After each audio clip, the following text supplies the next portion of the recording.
उन्वान आपने बैनर के ज़रिए से, ऐलानात के ज़रिए से सुन ही लिया है, तो इस मुनासिबत से मैं चंद बातें आप हजरात के सामने पेश करूं। इंसान की ज़िंदगी का सबसे बड़ा सरमाया, सबसे बड़ी दौलत माल नहीं है,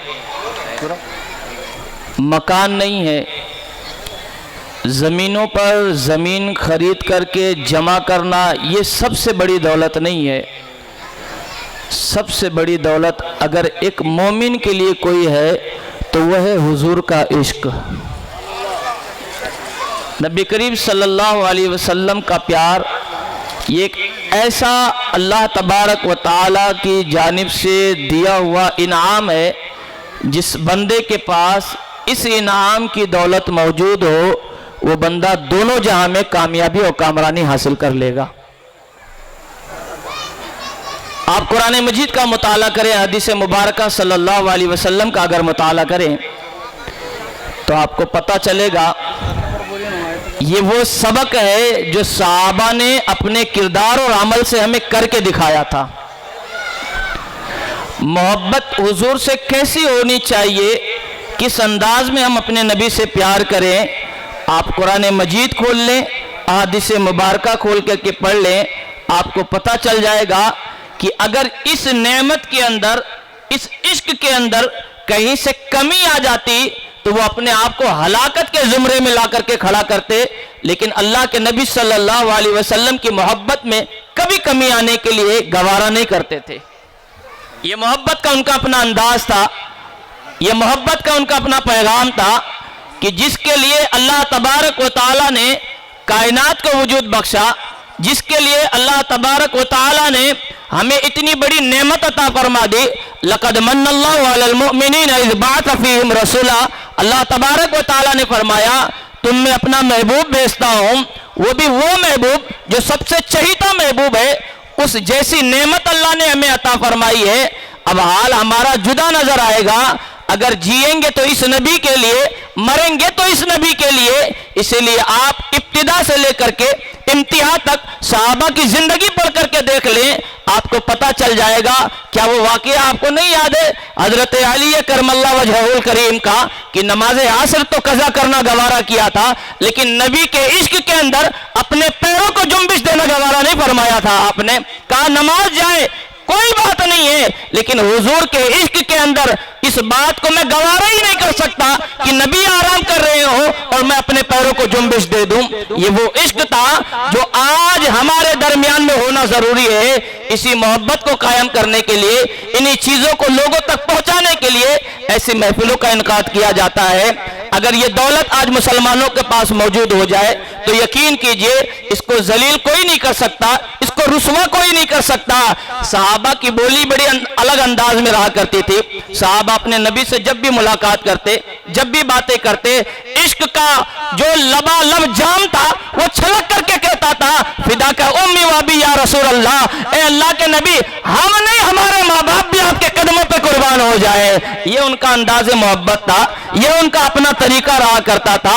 ये मोहब्बत आज मुसलमानों में नजर आनी चाहिए और इसी मोहब्बत के वजह से कयामत के दिन भी अल्लाह तबारक व तआला तुम्हें जन्नत का मुजदा सुनाने वाला है। इसी मोहब्बत की वजह से आप पढ़ करके देखिए, ये तो मैंने आपको इंसानों की बात बता दी है। आप उठाएं तारीख बुखारी शरीफ पढ़ करके देखें, हुजूर की मस्जिद के अंदर सुतून हन्नाना करके मिंबर मौजूद है, लकड़ी का बना हुआ है। लकड़ी भी जानती है ये है कौन जो मुझ पर खड़ा होकर के खुतबा पढ़ता है। खुतबा पढ़ने वाले शख्स को वो मिंबर भी पहचाना करता था। अल्लाह के नबी सल्लल्लाहु अलैहि वसल्लम के पास एक सहाबी आते हैं जो उस मिंबर की हालत को देख करके मिंबर को बदल देते हैं, दूसरे मिंबर को रखते हैं। अल्लाह के नबी सल्लल्लाहु अलैहि वसल्लम मिंबर पर खड़े होकर के खुतबा दे रहे हैं। यहाँ खुतबा दिया जा रहा है, वो जो पुराना मिंबर रखा था वो बिलक बिलक करके रोने लग जाता है। उससे एक रोने की आवाज आती है, रोने वाला भी कोई नजर नहीं आता है, लेकिन आवाज जरूर आ रही थी। अल्लाह के नबी सल्लल्लाहु अलैहि वसल्लम अपने खुतबे को छोड़ते हैं और उतर करके उस मिंबर के पास जाते हैं, उस पर अपना हाथ रखते हैं और हाथ रखने के बाद उसको खामोश कराते हैं। आप इरशाद फरमाते हैं, ऐ सुतून हन्नाना, जिस पर मैं खड़े होकर के मिंबर पर चढ़ करके वाज़ और नसीहत किया करता था, अल्लाह के नबी सल्लल्लाहु अलैहि वसल्लम इरशाद फरमाते हैं, क्या तू इस बात को पसंद करता है कि अल्लाह तबारक व तआला तुझे जन्नत का कोई हिस्सा बना दे? उसने कहा, या रसूल अल्लाह सल्लल्लाहु अलैहि वसल्लम, मैं इस बात को पसंद करता हूं। अल्लाह के नबी ने इरशाद फरमाया, जा मैं तुझे खुशखबरी देता हूं, आज तुझे हटा तो दिया गया है लेकिन जन्नत में तू मेरे साथ रहने वाला है। ये इश्क था।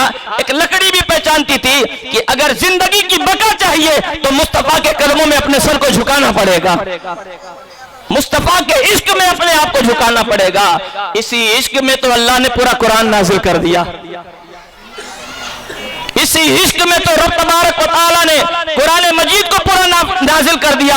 और इस इश्क वाली किताब के लिए अल्लाह तबारक व तआला ने अपने महबूब से फरमाया, महबूब पहले की किताब जो उतरी है इनमें रद्दो बदल कर दिया गया है, पहले जो आया था इनमें लोगों ने ऊपर नीचे कर दिया है, लेकिन तेरा महबूब, मेरा महबूब, तू याद रख, ये जो किताब तुझ पर नाजिल कर रहा हूँ, ये जो मुकद्दस आयतें तुझ पर नाजिल कर रहा हूँ, ये मैं किसी और के हवाले नहीं करने वाला हूँ। ये वो किताब है जिसकी हिफाजत तेरा रब खुद फरमाएगा। कयामत आ जाएगी लेकिन एक ज़बर और एक ज़ेर को कोई बदलने की ताकत नहीं रख सकता है। ये इश्क है, ये मोहब्बत है, ये प्यार है। इसी मोहब्बत और इसी इश्क की वजह से आज कायनात का जर्रा जर्रा जर्रा जर्रा अपने नबी को जानता भी है, पहचानता भी है। ये इश्क होना चाहिए, ये मोहब्बत होनी चाहिए। साहबा की जिंदगी पढ़ करके देखिए, हजरत बिलाल को किस बात की जरूरत पेश आ गई थी? अपने आप को तपती हुई रेत पर खिंचवाते हैं, अपने जिस्म के ऊपर पत्थर रखवा लेते हैं, लेकिन फिर भी कुछ चीज ऐसी होती है ना, आदमी कहता है यार तकलीफ थी तो बदल देना था, मामला बिगड़ गया था तो चेंज कर देना था। लेकिन हजरत बिलाल कहते हैं, अगर नबी की गुलामी के वजह से मुझे ये तकलीफ दी जा रही है तो मैं बिलाल होकर के ऐलान करता हूँ, तपती हुई रेत के ऊपर मुझे घसीटा जाए पसंद है, लेकिन दामने मुस्तफा छूट जाए ये मुझे पसंद नहीं है। ये इश्क था, ये मोहब्बत थी उनकी। ये वो सरमाया है जो मुसलमानों का सबसे बड़ा असासा है। ये वो दौलत है कि जिसके हाथ भी लग जाए वो दोनों जहां के अंदर अल्लाह तबारक व तआला की बारगाह में मकबूल करार दे दिया जाता है, मकबूल करार दे दिया जाएगा। आज इस बात की सख्त जरूरत है कि मुसलमानों के अंदर इनके नबी से जो वाबस्तगी होनी चाहिए, जो लगाव, जो प्यार, जो मोहब्बत होना चाहिए, ये मोहब्बत जाहिर भी होना चाहिए, ये मोहब्बत दिखना भी चाहिए। सिर्फ अल्फाज के जरिए से मोहब्बत का ताल्लुक नहीं हो सकता है, किरदार भी होना चाहिए। वरना आपने देखा होगा, बड़ी माजरत के साथ ये जुमला आपसे कह रहा हूं, अगर मेरा जुमला खराब लगे मैं माफी पहले मांगता हूं। हमने थोड़ी सी बात देखी थी एक केस के अंदर कि लोगों ने आई लव मोहम्मद का पोस्टर लगाया था, उनको इसी मोहब्बत की वजह से सलाखों के पीछे जाना पड़ा था। मैं कहता हूं, आप चिट्ठियों पर क्यों लिखना चाहते, किरदार पर क्यों नहीं लिखते आई लव मोहम्मद, मैं अपने नबी से प्यार करता हूं। अगर ये अपने किरदार पर आपने लगा लिया, मेरे नबी का चलना जिस अंदाज में था, मैं गुलाम मुस्तफा हूं, मेरा भी अंदाज वही होगा। मेरा नबी बोलता जैसा था उसी नक्शे कदम पर चल करके मैं भी उसी नबी से मोहब्बत करके गुफ्तगू करूंगा। ये इश्क हमारे पास नजर नहीं आ रहा है, ये प्यार हमारे पास नजर नहीं आ रहा है। आज मुसलमानों के जो मामलात हमारे सामने नजर आ रहे हैं, ये उस जमाने से आज के मुसलमानों के मामलात बरअक्स नजर आ रहे हैं, बड़े जुदा नजर आ रहे हैं। इस इश्क को अपने अंदर संभालो। आप कुरान पढ़ करके देखें, कुरान ने तो अहले बैत से मोहब्बत का हुक्म इस अंदाज में दिया है, इस अंदाज में दिया है कि तुम नबी की आलों से इस कदर मोहब्बत करो जिस तरीके से मछली पानी के अंदर रहने के बाद पानी से मोहब्बत करती है कि अगर उसको पानी से निकाल दिया जाए तो वो बेचैन हो जाती है, बेकरार हो जाती है। ये आल के लिए है तो फिर सोचो तो सही, नबी के लिए कैसी मोहब्बत होनी चाहिए, नबी से कैसा प्यार होना चाहिए। इस मोहब्बत की सख्त जरूरत है, हमारे किरदार में होना चाहिए। नबी से मोहब्बत का दावा है, लेकिन मस्जिदें आज भी खाली है या नहीं है? बोले, मस्जिदें आज भी वीरान हो रही है या नहीं हो रही हैं? गिन चुन के जिनकी उम्रें 60, 70 साल, 50 साल हो गई, वो मस्जिदों की जीनत बन गए। और जिनके जरिए से कौम के अंदर बेदारी आ सकती थी, नौजवानों के अंदर, वो नौजवान रातों रात बैठ करके किसी और के इश्क में पूरी रात गुजार रहा है, पूरी रात गुजार देता है जनाबे वाला, पूरी रात खत्म करता है मुसलमान। हमें अंदाजा नहीं है कि आज जिस गलतियों के अंदर हम मुब्तला हैं, इसकी सजा भी कितनी भयानक हो सकती है, कितनी भयानक हो सकती है। आप पढ़े तारीख, हजरत उमर फारूक रज़ी अल्लाह ताला अन्हु, अल्लाह के नबी ने पूछा है कौन से दौर है, पहले ये समझ लें आप। अल्लाह के नबी ने फरमाया था खैरुल कुरून, सबसे बेहतरीन जमाना मेरा जमाना है। ये बेहतरीन जमाने का बेहतरीन शख्स है, उमर जैसी शख्सियत से हुजूर ने पूछ लिया है, उमर बताओ तो सही तुम मुझसे कितना प्यार करते हो, उमर बताओ तो सही तुम मुझसे कितना इश्क रखते हो, जरा बताओ तो सही। तो हजरत उमर ने कहा था या रसूल अल्लाह, अपनी जान छोड़ करके कायनात के हर चीज से बढ़कर मैं आपसे मोहब्बत करता हूं। मेरे नबी ने फरमाया उमर तो अभी कामिल नहीं बना है, अभी कामिल नहीं बन पाया है। तेरी कामिल होने की सबसे बड़ी निशानी यह है कि कायनात में जितनी भी चीजें हैं सबसे बढ़कर के तू मुझसे मोहब्बत कर। ला युमिनु अहदुकुम हत्ता अकूना अहब्बा इलैहि मिन वालिदिही व वलदिही वन्नासी अजमाइन। सबसे बढ़कर के तू मुझसे मोहब्बत कर, जब तू मुझसे मोहब्बत करेगा तब तू जाकर के कामिल बनेगा। उसी वक्त खड़े होकर के कहा या रसूल अल्लाह, मैं अपनी जान से भी ज्यादा मैं आपसे मोहब्बत करता हूं। उसी वक्त खड़े होकर के कहा, ये वो अजीम हस्ती है, ये वो अजीम हस्ती। हजरत अबू बकर सिद्दीक की जिंदगी पढ़ करके देखें, आपको पता चलेगा गार के अंदर आप जब जाते हैं तो उस वक्त जितने सुराखें वहां मौजूद थी, सारी सुराखों को अपने कपड़ों से अपने मामलात को दुरुस्त करने के लिए उसको बंद कर दिया था आपने, सिर्फ इस वजह से कि मेरा नबी अगर अंदर तशरीफ लाए तो कोई जानवर हुजूर को तकलीफ न दे दे। और एक सुराख बच गया था तो जहां पर आपने अपनी एड़ी लगा दी थी, सांप ने अंदर से डंक मारा और जब उस जहर का असर आप पर हुआ तो आंख से आंसू निकले और नबी करीम सल्लल्लाहु अलैहि वसल्लम के रुखसार पर गिर गए। हुजूर बेदार हुए, अबू बकर क्या बात है, रोते क्यों?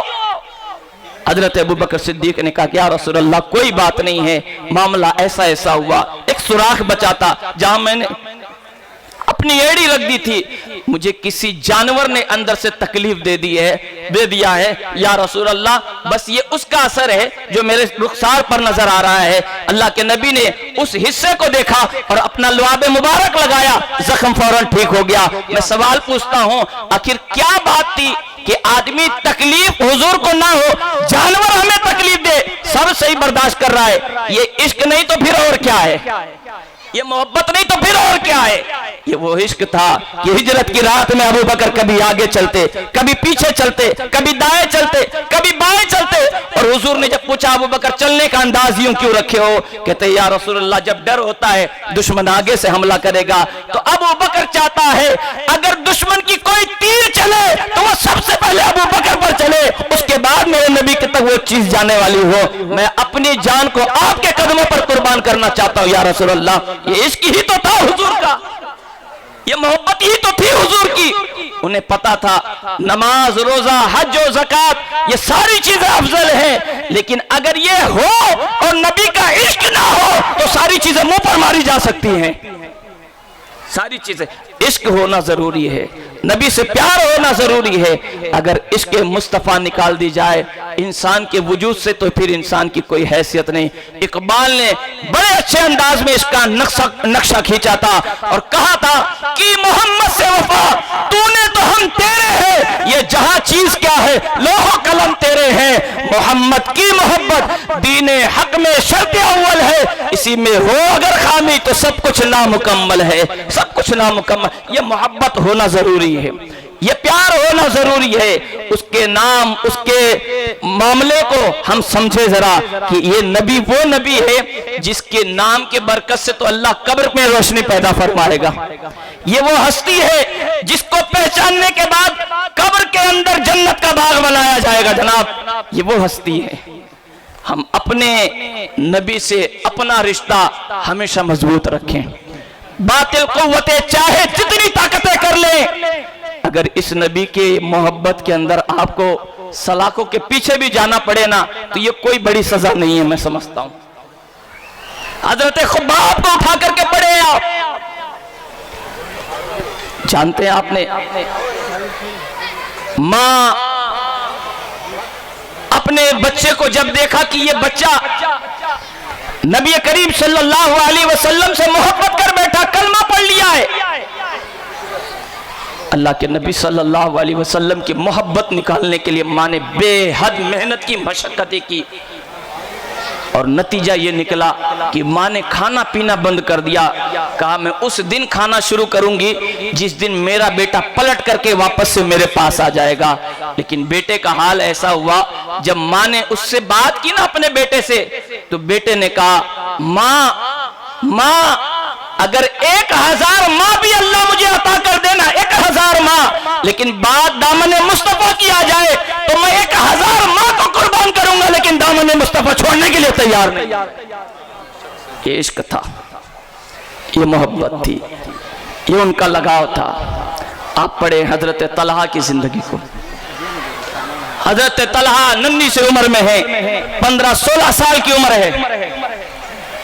जब ये बीमार पड़ गए ना, तो अल्लाह के नबी सल्लल्लाहु अलैहि वसल्लम इनके घर जाते इयादत के लिए, दिन में 2-2 मरतबा जाते थे। मोहब्बत थी हुजूर से जनाब, हजरत तलहा की मोहब्बत थी हुजूर के साथ। हुजूर 2-2 मरतबा जाया करते थे।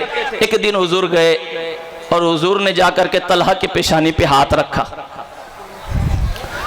पेशानी पर हाथ रखा हुजूर ने, और बोसा दिया, और बोसा दे करके हजरत तलहा के वालिद साहब के कान में कुछ बातें की।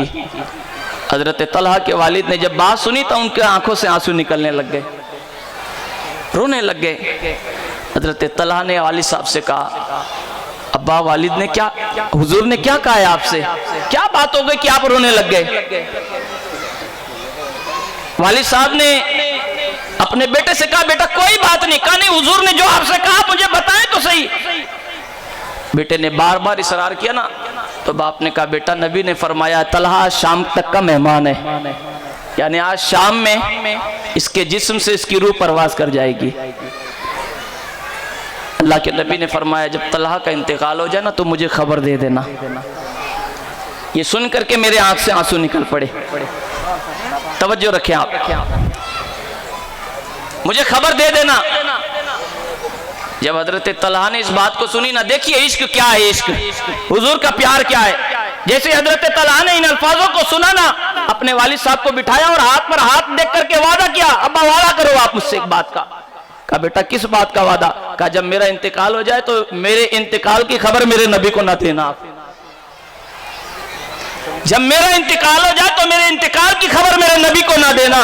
वालिद ने कहा बेटा नबी कह रहे इंतकाल हो जाए तो खबर दे देना, तू कहता है इंतकाल हो जाए तो खबर ना देना, खबर ना देना। तो तलहा ने वो इश्क का समंदर ला करके सामने रखा और समेट करके कुछ अल्फाज में इस बात को खुलासे में पेश किया। कहा अब्बा मेरे इंतकाल के बाद अगर आप नबी को खबर देंगे ना, तो मेरे नबी को जिस रास्ते से गुजर करके मेरे घर तक आना होता है ना, वो रास्ता यहूदियों की गलियों का है, यहूदियों की गलियों का है। मुझे डर है कि कहीं नबी मेरे घर की तरफ आए और कोई यहूदी मेरे नबी की शान में कोई तौहीन कर दे। मैं इस बात को पसंद नहीं करता हूं, मैं इस बात को पसंद नहीं करता हूं। मुझे जनाजा रात में दे दिया जाए, दफन कर दिया जाए, लेकिन मुझे नबी को खबर ना दी जाए। सुबह सवेरे हुजूर को इस बात की इत्तला हुई, हुजूर तशरीफ लाए और तशरीफ लाने के बाद कहते हैं, तलहा के वालिद से कहते हैं तुमने मुझे इत्तला क्यों ना दी, तुमने मुझे खबर क्यों ना दी। तो उन्होंने पूरा माजरा सुनाया और माजरा सुनने के बाद अल्लाह के नबी सल्लल्लाहु अलैहि वसल्लम ने इरशाद फरमाया मुझे तलहा की कब्र पर ले चलो, मुझे तलहा की कब्र पास लेकर के चलो। जब अल्लाह के नबी सल्लल्लाहु अलैहि वसल्लम हजरत तलहा की कब्र के पास तशरीफ ले जाते हैं तो अपने हाथों को उठा करके अपने रब की बारगाह में कहते हैं मालिक ये तलहा है, तलहा मेरे रब जब तेरी तलहा से मुलाकात हो तो तलहा के चेहरे पर मुस्कुराहट होनी चाहिए, इसलिए कि ये मुझसे इश्क करता था, ये मुझसे प्यार करता था। ये हुजूर से मोहब्बत का अंदाज था सहाबा का। आप हुदैबिया के मैदान को पढ़ लें, आप जंग उहद के मैदान को पढ़ करके देखें, ये इश्क ही तो था। तलवार हाथ में नहीं थी, लेकिन इतना इश्क में यकीन था कि अगर हाथ में टहनी भी दे दी जाए तो भी यकीन था कि मेरा नबी हमें जलील नहीं होने देगा। वो तलवारों के जगह टहनियां लेकर के मैदान में निकल पड़े, उनके मुकाबले में जिनके हाथों में तलवार थे, उनके हाथों में। ये इश्क हुजूर का हमेशा जिंदा रखता है। इस इश्क को अपने अंदर हमेशा आप बरकरार रखें, इसमें कहीं से कमी आने न दें। आप दुनिया की सारी चीजें छीन ली जाएंगी, दुनिया की सारी चीजें खत्म कर दी जाएंगी, लेकिन इश्क मुस्तफा वो दौलत है जो आपके साथ आपके कब्र में भी तशरीफ ले जाएगी।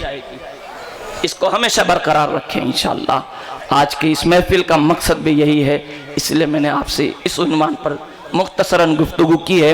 अल्लाह ताला मुझे आपको सबको इन बातों पर अमल की तौफीक अता फरमाए और हुजूर से सच्ची मोहब्बत की हमें अल्लाह तौफीक अता फरमाए।